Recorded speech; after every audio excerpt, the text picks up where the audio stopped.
नाश्ता भी दिया। हमारे बेटा वालों ने कहा बिचौलिया से, जो उनका मामा का लड़का है श्रीमन नाम का, कि भाई साहब श्रीमन हम आ तो गए लेकिन थोड़ी सी उस बच्ची को हमें दिखा दो, वो बच्ची कैसी है, हमने आप पर विश्वास किया है। श्रीमन ने उनसे बात की। बेटी वालों ने कहा कि बेटी अभी घर नहीं है, वह बेटी महावीर जी गई हुई है, आ जाएगी थोड़ी देर में, हम आपको बच्ची को दिखा देंगे।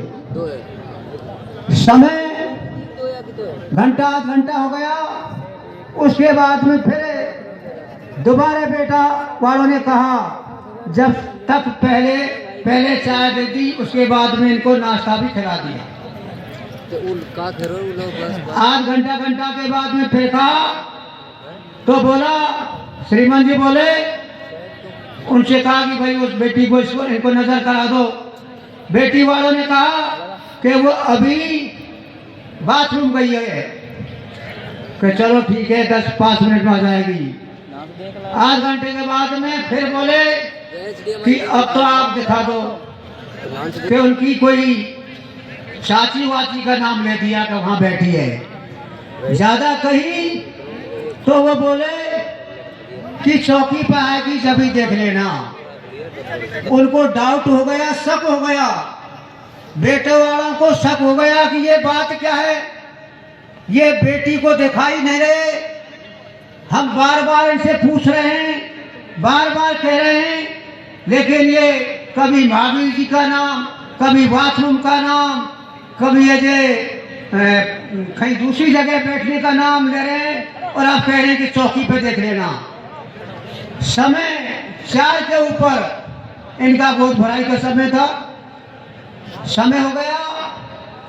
जब गोद भराई के लिए उसको लाते हैं बच्ची को, तो बच्ची को किस तरह से लाया गया, 8-7 औरतों के बीच में, और बिल्कुल घूंघट साइज में बच्ची की आंख दिखे, इस तरह की पोजीशन में बच्ची को लाया गया।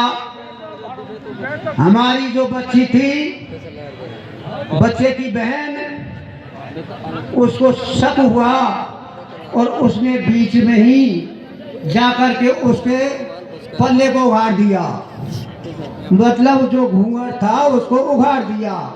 और बच्ची देखी, देख करके और अपने बाप बाबूलाल और भाई नरेश जो छोटा भाई था, उनसे वे आकर के बोली कि भाई ये बच्ची तो हमारे नापसंद है, बच्ची ऐसी नहीं है। बाबूलाल ने कहा बच्ची ऐसी नहीं है तो हम अपन रास्ता ही नहीं करते हैं। बाबूलाल ने और छोरे ने मना कर दिया, जो छोटा बच्चा था, कि हम गोद भराई नहीं करेंगे। बेटी वालों से मना कर दिया। बेटी वालों ने काफी कहा, लेकिन इन्होंने स्पष्ट शब्दों में मना कर दिया कि बच्ची ठीक नहीं है, हमारी समझ से बाहर है और हम गोद भराई नहीं करेंगे। काफी इस पर वातावरण चली। वातावरणों में कुछ उद्यत भाषा में इनके विवाद भी छिड़ गया। विवाद होने के बाद में बेटी पक्ष की तरफ से इन्होंने बात नहीं मानी, तो वो एक तरह से उग्र उसमें भाषा में आ गए और इनको अरेस्ट कर लिया गया कि बैठ जाइए, आप गोद भराई नहीं करते हैं। शाम हो गया, रात हो गई, और इनको इनके साथ में इनके रिश्तेदार साथ में थे। गांव का तो एक ही बच्चा था इनके साथ में, बाकी में ये 3-4 भाई थे, और इनकी कोई बहन बेटी थी, और बाहर के इनके रिश्तेदार इनके साथ में थे। इन सबको